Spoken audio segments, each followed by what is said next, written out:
오늘 읽을 하나님 말씀은 사도행전 1장입니다.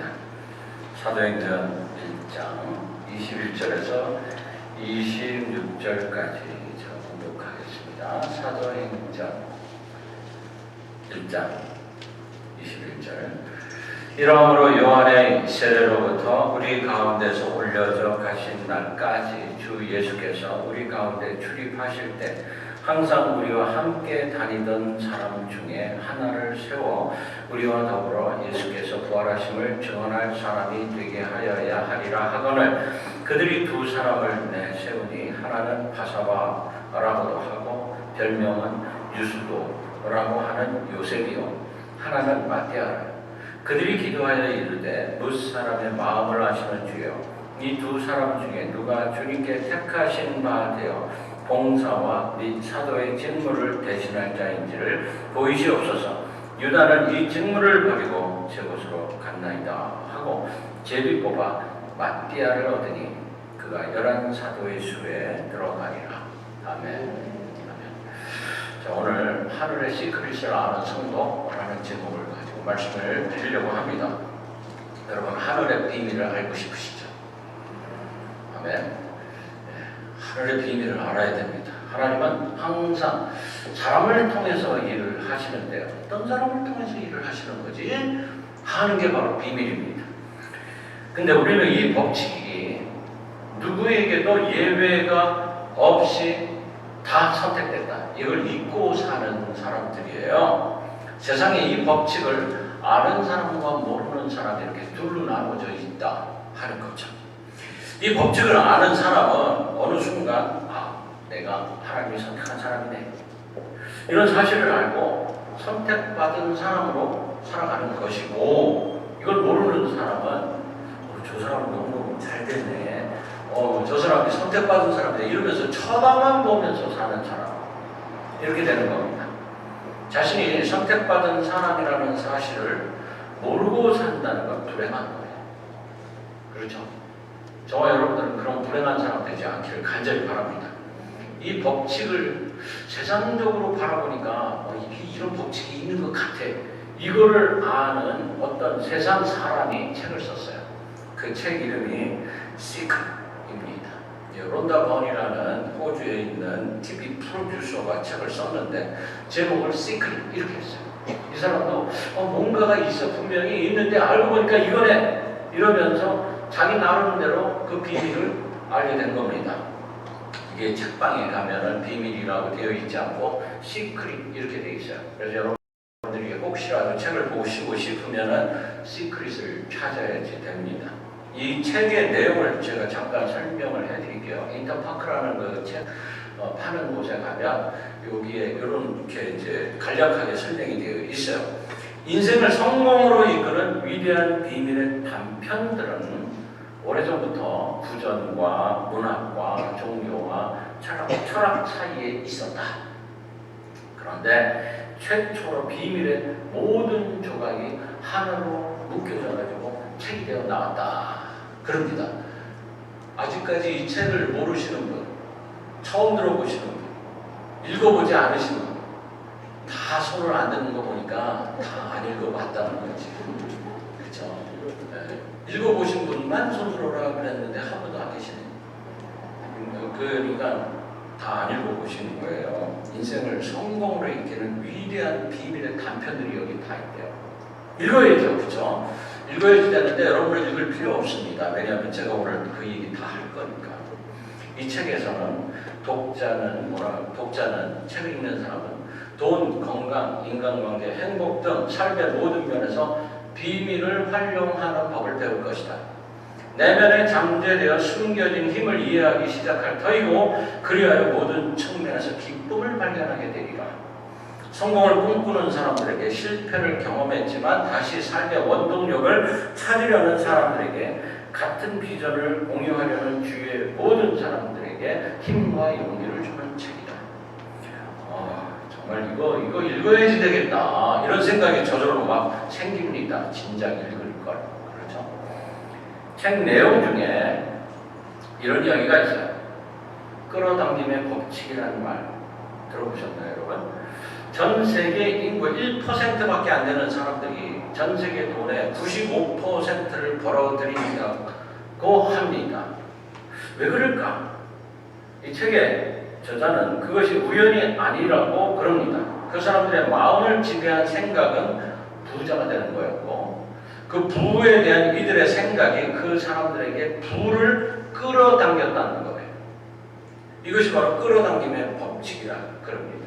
예를 들면 어떤 사람이 돈을 많이 벌어서 성공을 했는데 시간이 지나가면서 혹시 내가 이 돈을 다 잃어버리면 어떡할까, 이런 생각이 자꾸 들기 시작을 하더랍니다. 그러더니 시간이 지나가면서 정말 돈을 다 잃어버렸어요. 이 사람이 돈을 벌 때 내가 그 부자가 될 거야 라고 생각하고 부자가 되었으니까, 같은 방법으로 돈을 잃어버렸으니까 이제는 내가 같은 방법으로 다시 한번 돈을 벌어보자, 이랬다는 거예요. 다 잃어버리고 나니까 잃을 게 없어. 그래서 다시 이 생각을 하기 시작을 했어. 그리고 다시 또 부자가 되었대요. 이게 끌어당김의 법칙이라네. 또 소원을 이루는 법칙이 있어요. 우리 내면에 숨겨진 힘을 잘 활용하면 우리가 원하는 것을 다 이룰 수 있다, 이렇게 말해요. 소망을 이루는 법칙인데 세 단계로 구분을 합니다. 원하기, 믿기, 받기. 원하기, 믿기, 받기. 이 단계를 이해할 수 있는 쉬운 예로, 체중 줄이기가 있네, 몸무게 살 빼기가 있네. 잘 들으세요. 살이 쪄서 고민하는 분들 이거 꼭 해야 돼요. 저자는 사람들이 다이어트에 실패하는 이유가 뭐냐? 과체중일 경우 그 사람이 인식하든 못하든 스스로 살찌는 생각을 많이 했기 때문이래요. 하긴 먹으면서 우리 무슨 생각해요? 아, 그만 먹어야 되는데. 그러면서 조금 걱정하면서 먹어요. 이거 다 먹으면 안 되는데. 그런데 보니까 다 먹어버렸네. 약간 걱정하는데 1분 지나면 다 잊어버려요. 그렇죠? 이런 사람들이 일단 살이 찌니까 몸무게 줄이기에 초점을 맞추기 시작을 한답니다. 조금만 먹어야지, 줄여야지. 근데 이게 무한 반복이 되는 거예요. 무한 반복. 필연적으로 계속 몸무게를 줄여야지, 그만 먹어야지. 이 상황이 반복이 되고 있는 거예요. 해결법이 뭐냐? 몸무게를 줄여야 해 라는 생각에 집중하지 말래. 그럼 어떻게 해야 할까? 날씬해지는 생각에 초점을 맞추랍니다. 구체적으로 먼저 내가 원하는 몸무게를 딱 정하세요. 그리고 자신이 이미 이 완벽한 몸무게에 이르렀다라고 믿고 멋진 느낌을 머리에서 그리고 받으랍니다. 그렇게 하면서 시간이 지나다 보니까 어느새 날씬해져 있더라 그럽니다. 여러분들은 스스로 목표를 정하래요. 제 목표는 145파운드야. 앞으로 25파운드 빼야 돼. 이게 과연 될까? 그 외에도 성공하는 비법이 많은데 제가 보니까 이게 다 신앙의 원리더라고요. 신앙의 원리. 기독교 원리예요. 심지어는 이 저자가 뭐라 그러냐 하면은, 소원을 이루고 싶으면 늘 감사하래요.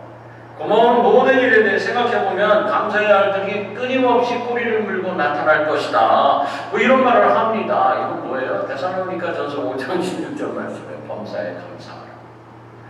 제가 깨닫게 되는 것이 있어요.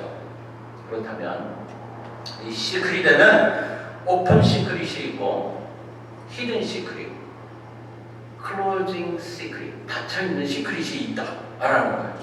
오픈 시크릿은 뭐냐면 누구나 알 수는 있지만 누구나 할 수는 없는 것. 이거예요. 이건 오픈되어 있어요. 히든 시크릿은 감추어져 있어서 몰라요, 사람들이. 그런데 알게 되면 누구나 할 수 있는 거예요. 예를 들면 카드 가지고 마술 부리는 사람들, 이런 거. 이거 우리가 배우면 다 할 수 있어. 다. 우리가 알아야 할 오픈 시크릿은, 이게 오픈 시크릿은 행동으로 옮겨서 내가 그거를 하다가 보면 그 진리를 알 수 있게 됩니다. 하나님 말씀이에요. 하나님 말씀. 그러니까 아무나 할 수 없습니다. 중요한 거는 내가 하겠다라고 내가 결단을 해야만 이 오픈 시크릿 안으로 들어갈 수 있어요. 생각해 보세요. 내가 지금까지 늘 운에 맡기고 살아왔나? 아니면 내가 개척하고 창조하면서 살아왔는가? 이거예요. 여러분, 우리는 하나님이 나에게 주신 환경과 사람들 속에서 내가 선택한 인생을 살고 있는 거죠. 사람 사는 것이 끊임없는 선택의 연속입니다. 긍정적이고 적극적인 선택을 하라는 거예요. 또 감사하는 것으로 선택을 하라는 거예요. 적어도 눈을 뜨자마자 우리는 그 선택 속으로 들어가요. 뭘 먹을까? 뭘 입고 갈까? 뭘 멜까? 그걸 누가 해요? 내가 하는 거예요. 내가. 그런데 먹고 있는 것 같은 선택은 잘못돼도 큰 문제가 되지는 않는데, 인사가 만사라는 말도 있듯이 사람이 문제인 거예요. 사람과의 만남이 문제입니다. 누구나 함께 할 것이, 내가 누구와 함께 살 것인가, 이런 게 문제예요. 그 결과에 따라서 엄청난 차이가 생깁니다. 그래서 고등학교 급분에 보면 이런 급분이 있대요. 10분만 더 공부하면 배우자가 달라진다. 여학교 교우 그 급분에는 30분 더 공부하면 남편 직업이 바뀐다. 여러분 공부 잘하는 사람들이에요. 그쵸? 이거 대답 안 하면 집에 가서 혼나. 여러분들 공부 잘해서 그 사람 만난 건데. 아니까. 나는 그런데. 테레사 수녀가 도와줄 사람을 뽑을 때 3가지 기준을 가지고 뽑는다고 합니다. 잘 웃고, 잘 먹고, 잘 자고. 잠을 잘 자야 된대. 이런 사람이 다른 사람을 행복하게 해줄 수도 있고, 어려운 시련이 있을 때 자기도 이기고 다른 사람도 위로해서 이겨나가게 할 수 있대요. 3가지 뭐라고요? 잘 먹고, 또 그 3가지 하기도 힘드네. 어떻게 해요? 잘 웃고, 잘 먹고, 잘 자고. 웃어야 돼요. 잘 웃어야 돼요. 늘상 웃으면서 살 수 있어야 됩니다. 오늘 본문에 주님의 제자 마띠아를 선택하는 과정을 봅니다. 이 마띠아를 선택하는 게 하나님의 뜻이었습니다. 그렇죠? 근데 이 선택 과정이 하나님이 꼭 나를 선택하시는 것 같이 느껴져요. 이 시간부터 여러분들이 마띠아가 되보세요. 가룟 유다의 배신으로 주님이 십자가에 달려 죽으셨습니다. 사실을 보면 그렇죠. 이 자리를 보충해야 하는데, 많은 사람들 중에 2사람이 최종 후보에 올랐는데, 한 사람은 요셉이고 다른 한 사람은 마띠아인데, 그렇게 선택된 사람 누구? 마띠아예요. 마띠아가 선택됐어요. 이 마띠아의 선택이 주님의 신기하고 놀라운 시크릿이었어요. 마띠아와 함께 물망에 올랐던 이 요셉은 세상적 조건으로만 따지면 마띠아와는 완전히 차원이 다른 사람입니다. 그래서 사람들은 뭐라고 생각했겠어요? 다들 요셉이 되기라 이렇게 생각을 했어요. 이 본문에 보니까 마띠아가 아니라 이 요셉은 다양한 이름이 있네. 바사바와 유수도. 바사바와 유수도라는 이름도 있어요. 바사바라는 이름은 유대식인 이름인데, 바라는 단어가 들어가면은 바돌롬의 바의 주, 이때 바는 아들이라는 뜻이에요.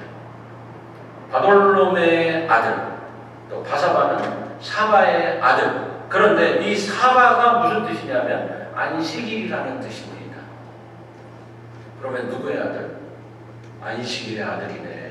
요셉이 안식일의 아들이라는 뜻이에요. 이럴 경우에 그 아버지가 정말 상당한 영향력을 가지고 있었던 사람이었구나, 이런 것도 알 수 있어요. 빼기 좋은 거야, 빼기. 그런가 하면 유수도라는 이름은 뭐냐? 라틴어로 올바르다, 똑바르다, 잘났다, 이런 뜻이네. 요셉이 이름이 몇 개예요? 그러니까 안식일이라는 이름도 있고, 잘났다라는 이름도 있고, 똑바르다라는, 거기다가 요셉이라는 이름 3개나 있네. 아, 이 사람 대단한 사람인가? 이제반의 마띠아는 어떤 사람이었을까? 22절에 보면 마띠아는 요한이 세례를 베풀던 때부터 시작해서 예수께서 승천하시는 날까지 늘 예수님과 함께 있었던 사람이다. 이 정도로만 말하고 있어요. 마띠아는 예수님과 동행을 했는데 산으로 발탁되지 못했던 사람, 주변인이었어요. 이름 없는 제자들 중에 한 사람, 마지널 피플 그럽니다. 늘 주변에서 돌아다니는 사람. 마띠아는 늘 예수님 주변에 있었어요. 자기와 함께 있던 베드로는 물론이고 세리 출신 마태, 열혈당한 시몬, 의심 많은 도마, 심지어 주님 배반한 가룟 유다가 자신보다 먼저 선택되고 있는 것을 바라만 보고 있던 사람이었어요. 마지막 만찬에도 먹히고 벌하신 그리스도도 못 만나고 이 두 사람 중에 마띠아가 선택됐어요. 그래서 저는 마띠아 나 같은 사람이구나 이런 생각이 드는 거예요. 근데 하나님은 왜 늘 그렇게 사람을 이런 방법으로 선택하셨을까? 여러분, 하나님 왜 이스라엘을 선택하셨을까? 강하거나 수가 많거나 그렇다고 해서 순종적인 그런 민족이었나? 아니에요. 이스라엘을 하나님 백성으로 선택하세요. 초대교회 시절 박해자 중 대표였던 사울을 만나주시고 바울로 바꿔놓으셨어요. 산의 대장도 같았던 에서 대신에 어머니 꼬랑지 잡고 다니던 야곱을 선택하셨어요. 용모가 출중하고 듬직해 보이는 그 2세 7명의 아들 다 제쳐놓고 마지막 8번째 다윗을 선택하셨어요. 왜 그러셨을까? 오늘날 프란시스코에게 한 사람이 찾아가서 이렇게 질문을 했답니다. 선생님이야말로 그리스도의 영광을 나타내시는 분이십니다. 선생님을 만나기만 하면 사람들이 변하는데 그 놀라운 사역의 비결이 뭡니까? 프란체스코가 이렇게 말합니다. 전능하신 하나님은 어느 날 이 지구상에 살고 있는 많은 사람들을 바라보시고 계셨는데 많고 많은 사람들 가운데 가장 연약하고 무지하고 미련한 한 사람을 바라보셨습니다. 그리고 하나님이 이렇게 말씀하셨습니다. 가만히 보니까 가장 쓸모없어 보이는 거구나. 그게 너구나. 그렇다면 이 연약한 사람을 통해서 나의 강함과 나의 지혜로움과 나의 능력을 나타내 보이리라. 그것이 하나님이 나를 선택하신 이유의 전부입니다. 프란치스코가 이렇게 말합니다.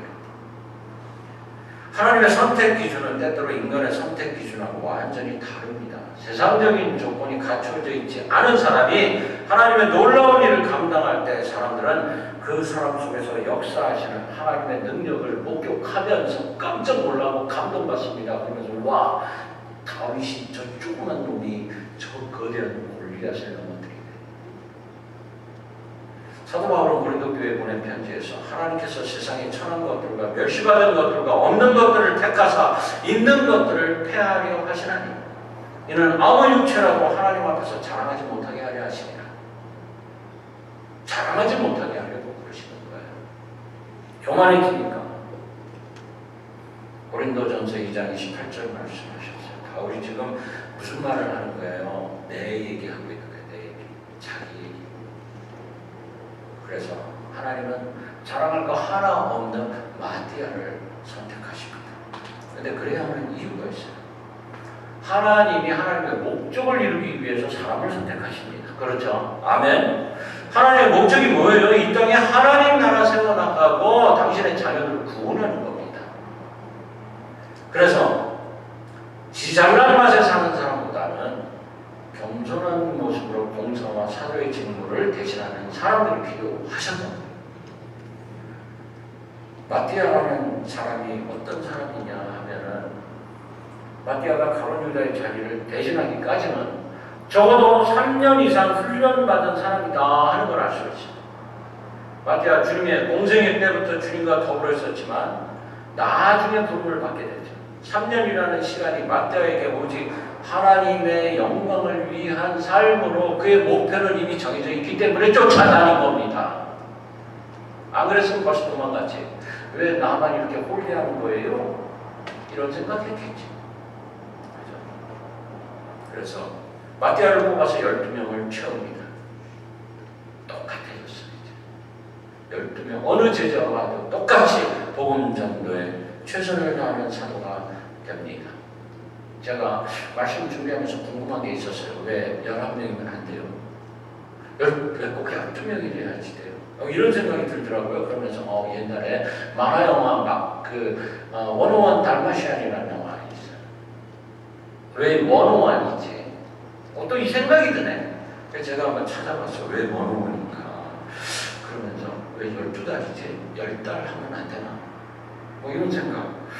그랬더니 이 101이 뭐냐면은 대학 강의 넘버랍니다.